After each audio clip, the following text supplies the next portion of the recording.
unos datos muy importantes para compartir en torno a los primeros efectos que se estarían dando en torno a esta anunciada crisis alimentaria. ¿Cómo está, señor Eguren? Muy buenas tardes. Gracias por estar en TVP Noticias. Buenas tardes, muchas gracias por la invitación. Ahora, junto o a la par con la crisis alimentaria se habla también de la escasez de los fertilizantes.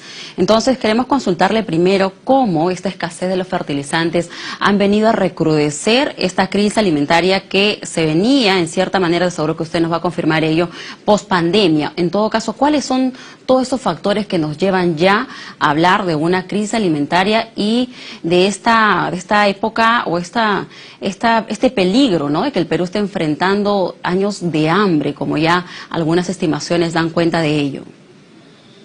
Sí, bueno, yo creo que habría que caracterizar la actual crisis como una crisis agroalimentaria, acá en el Perú y en todo el mundo, porque están estrechamente vinculadas. Y uno de los problemas, entrando ya al caso del Perú, es que las políticas agrarias en nuestro país desde siempre han estado totalmente desvinculadas con políticas alimentarias. Entonces nos encontramos con el problema que se nos presentan juntas y hay un Estado que no está preparado para afrontar esta vinculación agro y alimentación. Eso en primer lugar. En segundo lugar, nos agarra en muy mal momento, como en otros países, por la razón de la pandemia, pero también porque estamos en una crisis política. Ha habido recientemente un cambio de ministro de Agricultura y creo que el cambio, no conozco a la persona, pero aparentemente no es una persona familiarizada con el tema y esto es muy dramático por las circunstancias en las cuales el país se encuentra, en la que nosotros necesitamos precisamente un liderazgo, una persona y un equipo que estén muy conocedores del tema, con mucha iniciativa y que estén dispuestos a afrontar todos los desafíos muy complejos, nacionales e internacionales, en los que nos estamos encontrando. Entonces, el marco internacional más o menos se conoce. Las proyecciones, se he estado leyendo unas proyecciones recientes del Banco Mundial, es que esta crisis de abastecimiento de fertilizantes, pero también de precios elevados de los productos agrícolas, se va a continuar de manera más morigerada, pero va a continuar el próximo año bien, o sea, no es un asunto de solamente de meses. Es en ese contexto entonces que estamos en el país en una situación angustiante con relación ya a los fertilizantes. Hace poco pues se dio este decreto de urgencia, pero aparentemente por las declaraciones del anterior ministro Sea, él afirma, bueno, hay 300 y pico millones de soles para comenzar a comprar. Es decir, el proceso de negociación estaría recién iniciándose. Disculpe, son 348 millones de soles que se han aprobado. 348 millones de soles. En una primera partida. Bueno, no se sabe si esto, porque recordará usted meses atrás se hacía una estimación que se necesitaba entre 700, 800, 900 millones de soles. Preliminarmente se ha aprobado 348 millones de soles. Ahora, usted dice, por el conocimiento o los datos que usted maneja, ¿esto para cuánto podría alcanzar en lo que es compra de fertilizantes y para lo que realmente necesitamos, ¿no?, en el agro nacional? O sea, ¿cuánto permite ese dinero comprar y cuánto faltaría en todo caso? Bueno, mire, una es a qué precio se va a conseguir. Si se va a conseguir, porque no todos los países exportadores venden al mismo precio y no todos los países compradores tienen la misma capacidad de negociación. Entonces no sabemos cómo va a negociar el Perú y no sabemos si, como se hizo en el caso de las vacunas, va a formarse un equipo de diferentes sectores, comenzando por el Ministerio de Relaciones Exteriores, que va a hacer toda esta tratativa. En este contexto de intensa competencia entre los países importadores de insumos, no es fácil, no es cuestión de ir a un país que tiene disponible cantidades ilimitadas y uno va y le compra. No es así. Claro. Y luego están todos los problemas de transporte, ya sabemos, hay un problema de logística, de transporte también muy pesado. Y entonces el ministro anterior Sea dijo, en una quincena tendremos la urea eso obviamente es un imposible físico, ¿no? Entonces, antes de 2 meses, qué sé yo, si se logra, si se consigue, antes de 2 meses, no creo que podamos ver la urea puesta acá en puerto. En tercer lugar, ¿para qué área? Bueno, habitualmente el Perú está utilizando alrededor de 450.000, digamos, toneladas métricas de urea al año. Lo que se podría comprar, digo, depende de los precios, pero si establecemos, digamos, un precio $750, un precio promedio parece en este momento, eso alcanzaría para unas 130.000 hectáreas. El Ministerio de Agricultura hace un seguimiento año a año de un grupo de cultivos que son más o menos 1.500.000 hectáreas. Digamos que ese 1.500.000 hectáreas necesitan urea. Entonces nos estaría alcanzando para una cantidad, digamos, muy 20-25% y no más. Entonces, allá hay un tema muy grande. ¿Por qué? Porque, como sabemos, nuestra dependencia, nosotros no producimos urea y los fertilizantes naturales que sí tenemos, como el guano de islas, etcétera, son en un volumen muy pequeño. Ahora, entonces vamos a tener un problema, de que hay agricultores que por el alto precio de la urea, aquellos que alcancen a comprar, no van a poder, cubrir todo el área que cultivan, y otros agricultores que simplemente no van a poder comprar. Entonces los rendimientos van a ser más bajos y el mercado, en la segunda mitad de este año y el primer semestre del próximo año, el abastecimiento de los mercados va a ser deficiente. Ya, usted propone, quisiera resaltar lo que ha mencionado, esto de conformar un equipo especial, ¿no? En la compra de fertilizantes, algo muy parecido a lo que ocurrió en lo que fue la compra de vacunas, ¿no? La compra de la vacuna, claro. Y queremos resaltar ello porque a ese nivel de preocupación, de importancia es que se le debe dar a la compra de fertilizantes, porque estamos hablando de este insumo importantísimo, la cadena de producción de elementos básicos, ¿no? La agricultura familiar, la agricultura en general del país. Y ahora, porque hay que empezar a tocar puertas. ¿Y puertas en qué mercados? Estamos hablando aquí mismo en Sudamérica, Bolivia, ¿qué otros países? O básicamente, ¿dónde nos toca? ¿Dónde nos toca buscar los fertilizantes? Considerando también que hay datos. Permítame considerar que Estados Unidos, por ejemplo, Brasil, está comprando bastante.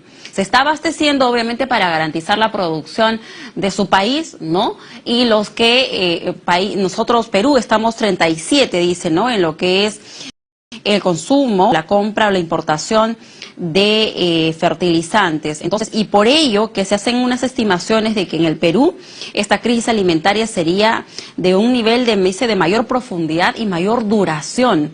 Entonces, esto no estamos hablando que esto va a pasar en 1 año, 2 años, estamos hablando que según los cálculos se va a prolongar mucho más todavía en nuestro país. Entonces, queremos incidir, por favor, en esta comisión que usted propone se conforme prontamente para ir de una vez, ¿no? Pero estamos hablando ahora solamente de la oferta, ¿no? Porque no solamente, digamos, en el mejor de los casos que se consiga, viene todo el problema de la distribución. ¿Cuáles son el transporte también, ¿no? Como señalaba usted, transporte y después la distribución.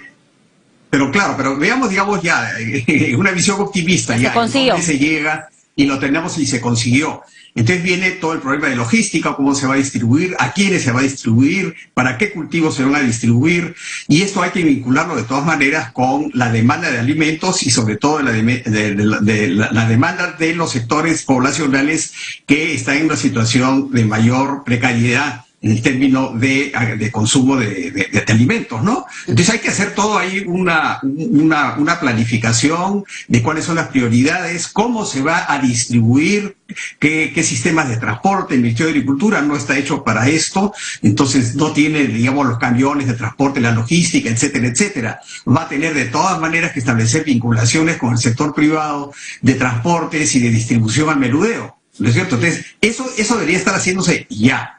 Y luego hay otras cosas que también que no se mencionan. Por ejemplo, si es que efectivamente, digamos, las cosas no resultan bien y de todas maneras la oferta debe ser inferior que las necesidades, va a haber que conversar con los grandes agroexportadores que exportan alimentos y decirles, mire señores, el Estado peruano los ha apoyado desde la década del 90, y en este momento ustedes deben comprometerse a destinar parte de la producción al mercado interno, no regalarlo, venderlo, pero al mercado interno, ¿no? Ese tipo de medidas tiene que comenzar a conversarse ya, porque no podemos esperar 2 meses, a las 2 o 3 meses cuando ya esté iniciada la nueva campaña agrícola para recién comenzar a hacer esas cosas. La situación es muy grave, la FAO, el Banco Mundial, todas las instituciones intergubernamentales lo están repitiendo hace tiempo, que la situación puede derivar en ser muy grave y parece que va a ser así.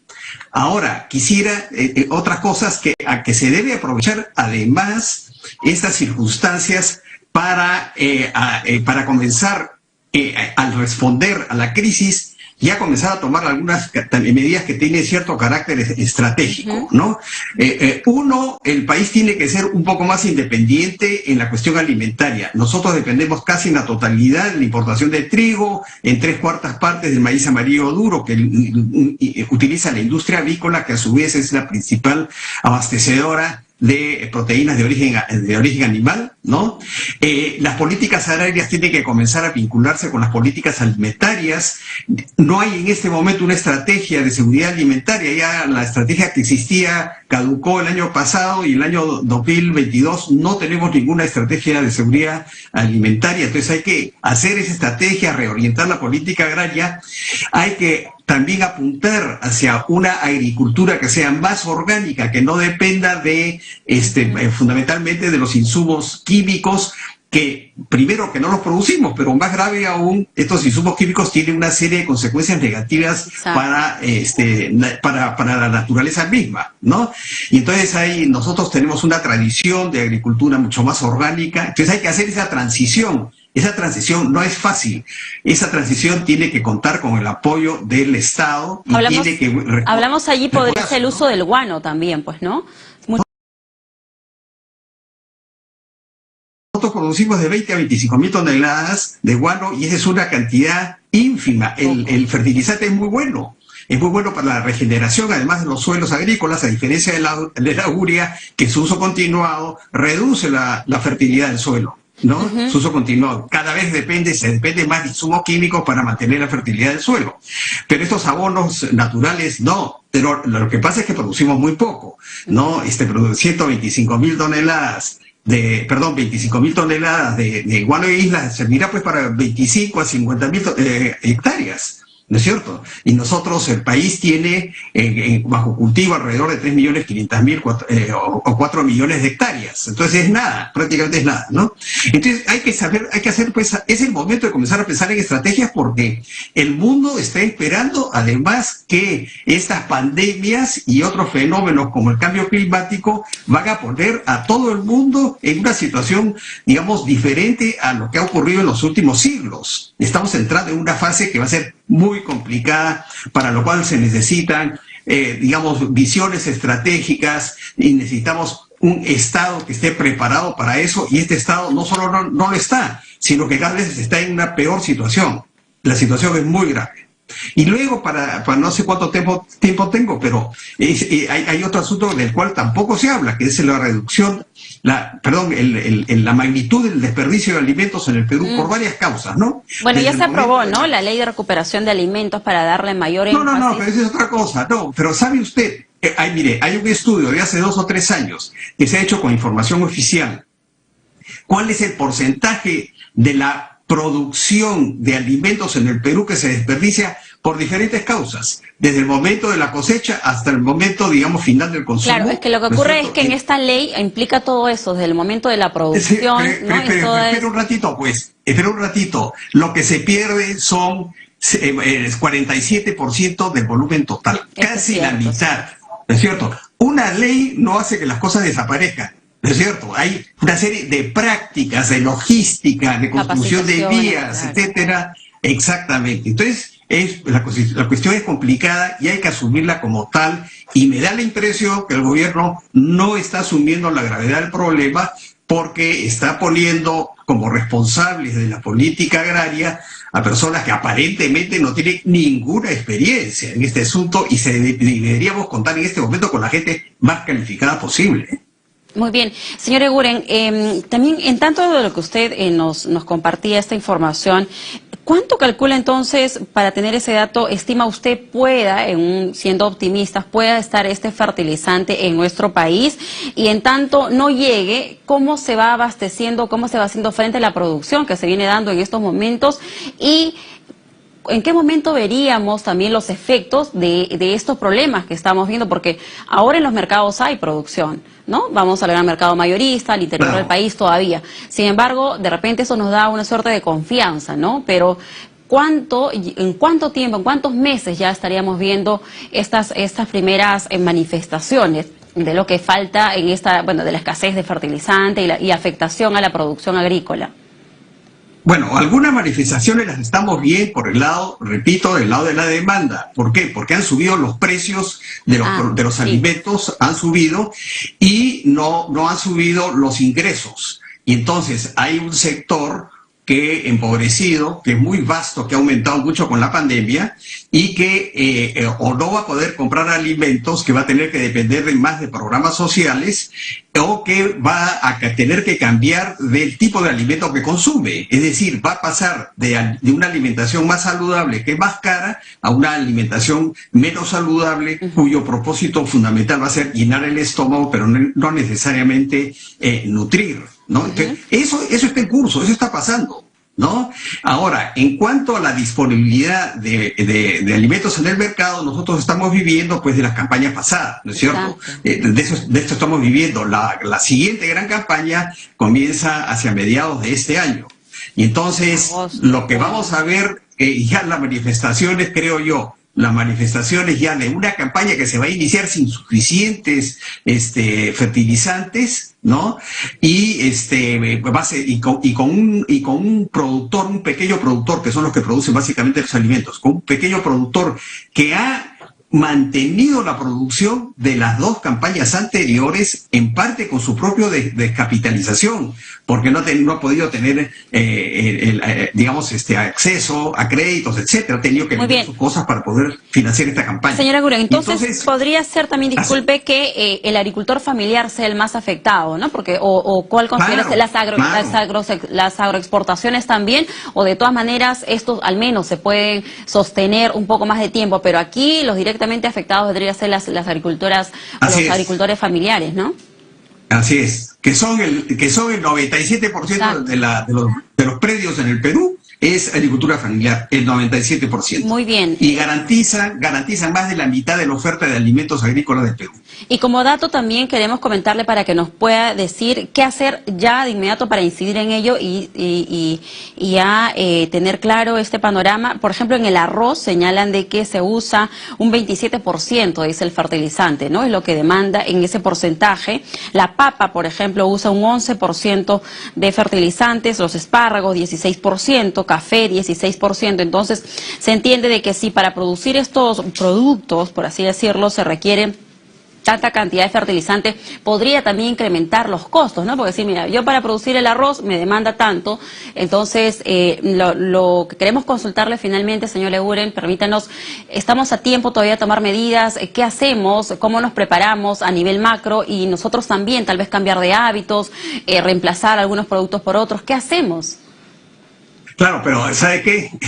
La primera pregunta es, ¿quiénes pueden hacer esto? Todo esto, lo que están ustedes diciendo bien y que se tiene que hacer, la participación del Estado es indispensable.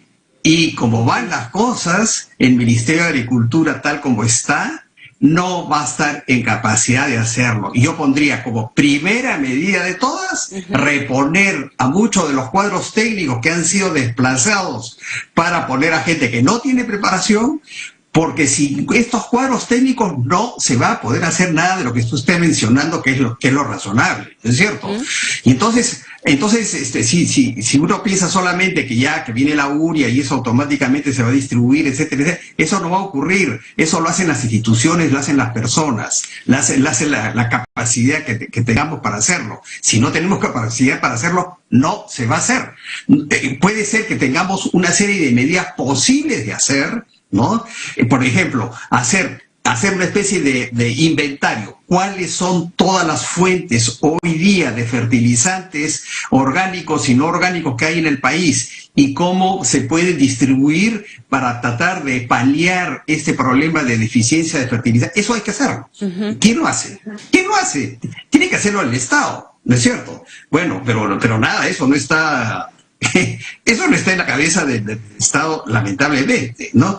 ¿Quién hace para desde hoy día convocar a los exportadores y decirles, señores, ustedes tienen que colaborar con este asunto, no van a perder plata, pero tienen que vender una parte de su producción interna, para la exportación tienen que venderla al mercado interno? ¿Quién va a hacer eso? Los exportadores de motu propio no lo van a hacer. Así es. ¿No? Entonces tiene que ser el Estado que tiene que convocarla.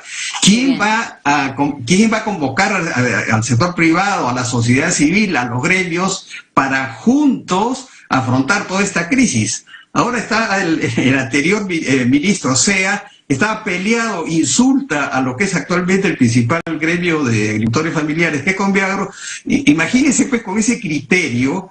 ¿Qué es lo que podemos esperar? Muy bien, señor Guren. Y como dato también, según datos de la FAO, que se ha podido o que ya se viene difundiendo, y lo que usted también señalaba es que se hace una estimación que sobre esta crisis alimentaria, 15,5 millones de peruanos, 15.5 millones de peruanos serían afectados y esto puede aumentar. Ahora, de ellos, dice que un grupo pasará hambre y el otro grupo no se sabe cómo lo va a enfrentar. Así que estamos hablando de una crisis alimentaria de bastante preocupación que nos afecta a todos, así que confiemos de que se tomen las medidas ya, como usted señala, usted es el experto, usted tiene el conocimiento, así que su voz debe ser escuchada y es lo que también esperamos todos los peruanos en conjunto. Muchas gracias, señor Guren, por estar con nosotros, presidente del Centro Peruano de Estudios